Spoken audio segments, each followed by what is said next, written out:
Fala aí pessoal, sejam todos muito bem-vindos. Aqui quem fala sim é ele. Pathfinder. Aqui é o professor Rafael Barbosa, conversando aqui com vocês mais um vídeo, né? Trazendo mais um vídeo aqui para vocês. Dessa vez eu vou trazer um vídeo falando aí sobre cálculo estequiométrico. Gente, de 10 perguntas que me fazem, 15 envolve cálculo estequiométrico. Sempre envolve cálculo estequiométrico. Então lembrando, se você ainda não é inscrito nesse canal, desce o player aqui embaixo, clica no botãozinho de se inscrever. Se já for inscrito, empurra o dedo no gostei. Compartilha esse vídeo com mais gente que hoje eu vou dar uma aula aí discutindo com vocês qual é o segredo do cálculo estequiométrico. Então vem comigo que depois da vinheta tem uma aula muito massa para vocês.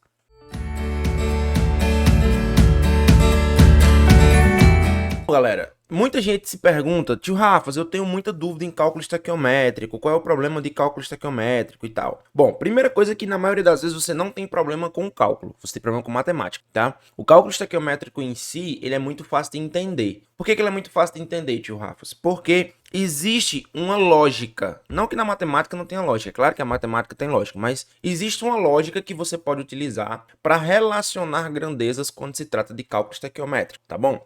Então, existem inúmeras grandezas que a gente pode usar, né, utilizar para trabalhar com o cálculo estequiométrico. A principal grandeza que a gente usa é mol, que é uma grandeza química que a gente utiliza para todas as substâncias, sejam elas átomos, moléculas, enfim. Então a gente utiliza o mol como se fosse uma característica, né? Uma grandeza química mais importante de todas. Mas essa quantidade molar, né, essa quantidade em mols, ela pode também ser expressa em concentração, ela pode ser expressa em número de átomos ou de moléculas, ela pode ser expressa em massa, e é aí onde muitas vezes o aluno ele acaba por se confundir. Por quê? Porque você pode utilizar diversas grandezas, né, grandezas distintas, para trabalhar com o cálculo estequiométrico de maneira diferente. Então, antes de mais nada, eu preciso que você se acalme, respire e assista essa aula pausadamente. Não acelera o vídeo, assiste pausadamente que eu vou te explicar passo a passo, maneira a maneira de como você vai entender o cálculo estequiométrico. Então vamos nessa. Primeira coisa que você vai fazer quando você for resolver uma questão que envolve cálculo estequiométrico é escreve a reação. Escreve a reação química. O que acontece? Muitos alunos, eles acabam tendo dificuldade na hora de fazer esses cálculos estequiométricos porque já querem ir na doida, já querem fazer logo ligeiro. Calma. Claro que quando você tem mais prática, se você já é um estudante que vem há muito tempo trabalhando cálculo estequiométrico, você vai ter uma facilidade maior na hora da escrita da equação.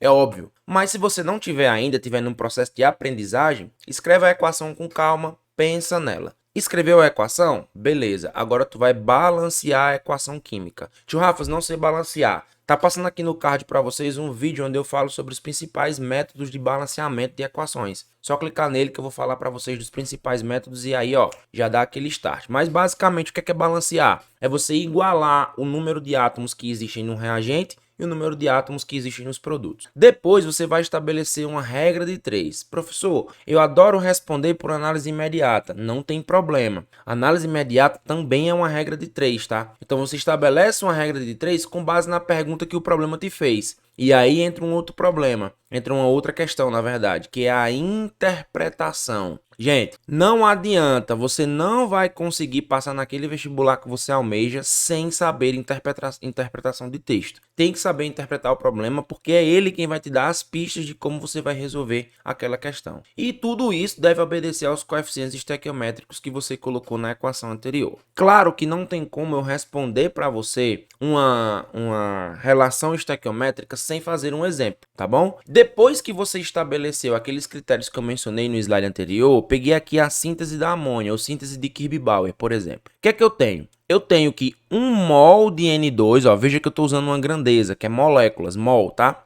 Reage com 3 mols de H2, formando 2 mols de NH3. Percebe um detalhe, ó. Eu tenho 2 nitrogênios aqui no reagente e tenho 2 nitrogênios no produto. Está balanceado. Eu tenho 6 hidrogênios aqui no reagente e tenho 6 hidrogênios aqui no meu produto. Tio Rafa, está balanceado? Está balanceado, perfeito? Então aqui eu estou obedecendo os coeficientes estequiométricos. O que é que isso quer dizer? Que 1 mol de N2 reage com 3 mols de H2 que reage, que forma, na verdade, né, 2 mols de NH3. Só que você pode relacionar isso com massa. Na tua questão, provavelmente, se for o Enem, vai vir o peso da molécula. Ele vai colocar assim, ó, N2 é igual a 28 gramas por mol. Mas caso tu esteja fazendo um vestibular tradicional que vai te dar a tabela, ele vai falar assim, ó, que o N é igual a 14 gramas por mol. Ora, se eu tenho N2, é 14 vezes 2. Então, você soma o peso da molécula e multiplica pelo coeficiente estequiométrico. Nesse caso, o peso de uma molécula de N2 é 28, como o coeficiente estequiométrico é 1, eu multiplico por 1. Já no caso do H2, o hidrogênio pesa 1, como eu tenho 2 hidrogênios, o peso dessa molécula é 2 gramas, mas eu tenho quanto aqui de coeficiente estequiométrico? É 3, então eu vou multiplicar vezes o coeficiente estequiométrico. O mesmo vale para a amônia. Você também pode colocar isso de acordo com a constante de Avogadro, né? Nesse caso, 6,02 vezes 10 a 23. O que é que diz a constante de Avogadro? Ela diz que 1 mol de qualquer coisa tem 6,02 vezes 10 elevado a 23 átomos, moléculas ou íons.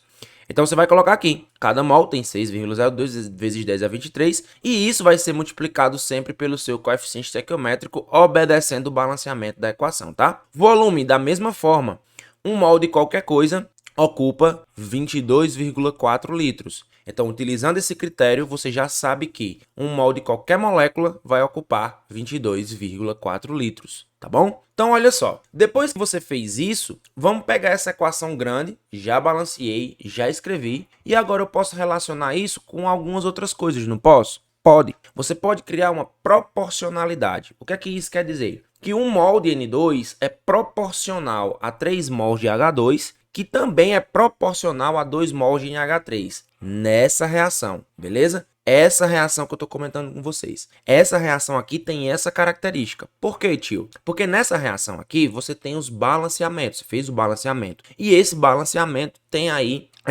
uma proporção entre as moléculas que participam dessa equação. Então, por exemplo, essa proporção ela também pode ser feita em massa. 1 mol de N2 é 28 gramas, que é proporcional a 3 mols de H2, que pesa 6 gramas, que é proporcional a 2 mols de amônia, que pesa 34 gramas, tá bom?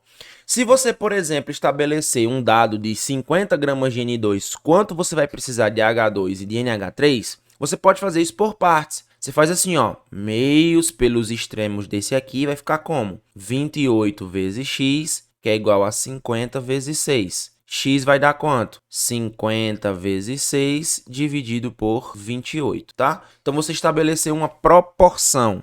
Você pode fazer essa proporção entre o primeiro e o último, por exemplo. Como, tio Rafas? 28 gramas está para 34. 50 gramas vai estar para Y gramas. Perfeito? Então, você estabeleceu uma proporção entre o primeiro e o último. Tio, eu posso encontrar X e estabelecer uma proporção entre eles? Pode. Você pode fazer essa proporção com qualquer participante da sua equação, desde que você respeite os coeficientes estequiométricos que você obteve lá no balanceamento, beleza? Então, feito isso, né? Feito essa ideia, a gente vai ter um exemplo agora só para a gente treinar, né? Então, olha só, qual a quantidade de matéria, número de mols, de amônia que é obtida pela reação total de 7,5 mols de gás hidrogênio?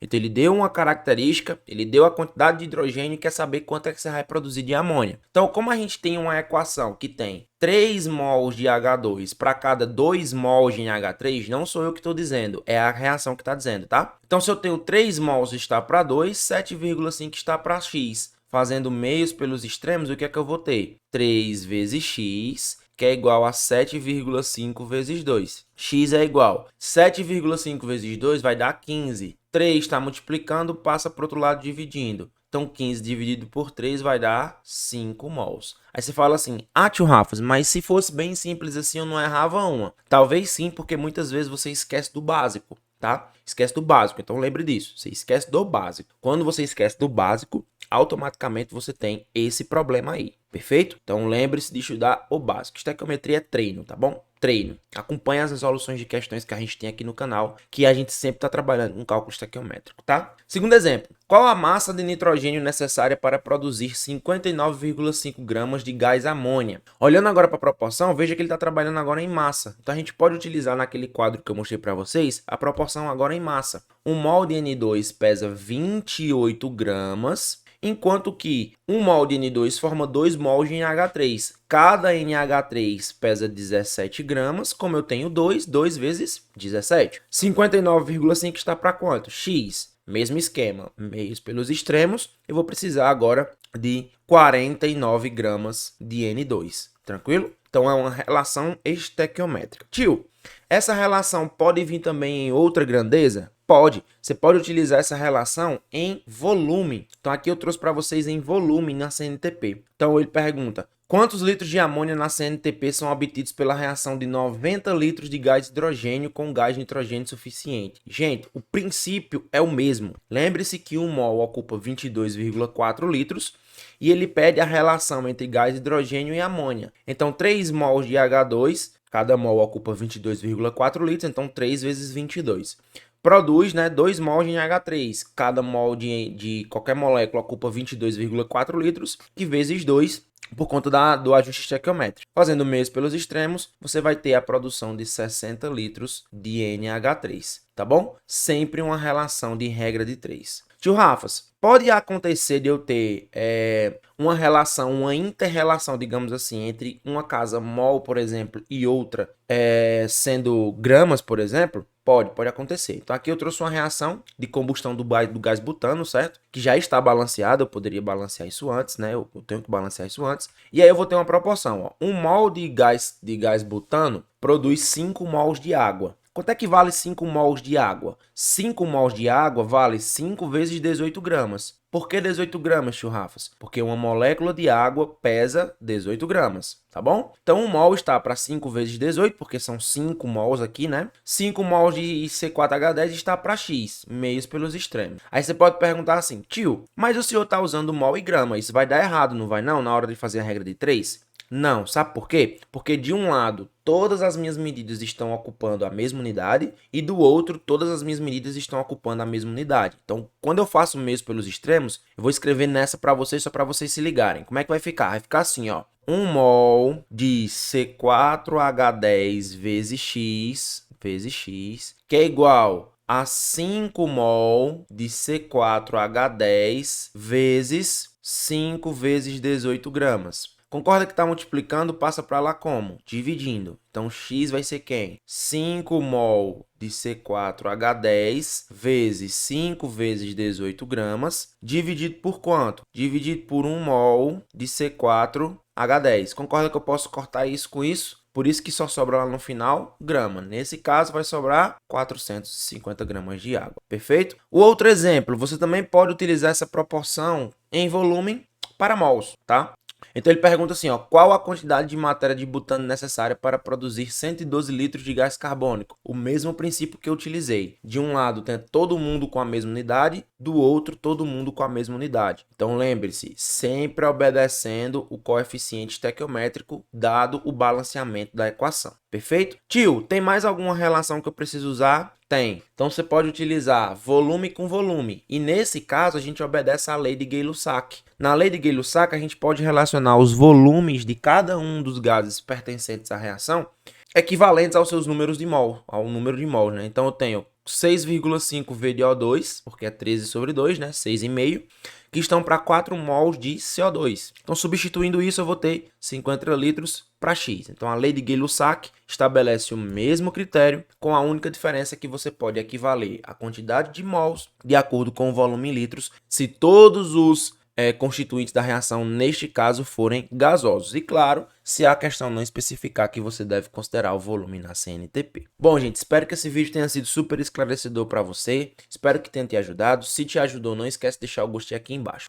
Um detalhe importante sobre estes exemplos. Existem os casos especiais de estequiometria. Existem aqueles casos quando a gente trata de pureza e os casos quando a gente trata de rendimento. Se você estiver calculando pureza, você vai multiplicar a porcentagem no reagente. Se você estiver calculando o produto, você vai multiplicar a porcentagem. Se você estiver calculando, na verdade, rendimento, você vai multiplicar a porcentagem no produto. Existe também o que nós chamamos de reagente limitante e reagente em excesso. Reagente limitante e reagente em excesso nada mais é o seguinte: para que a reação aconteça, tem que existir uma substância. As substâncias devem estar equivalentes ao seu balanceamento.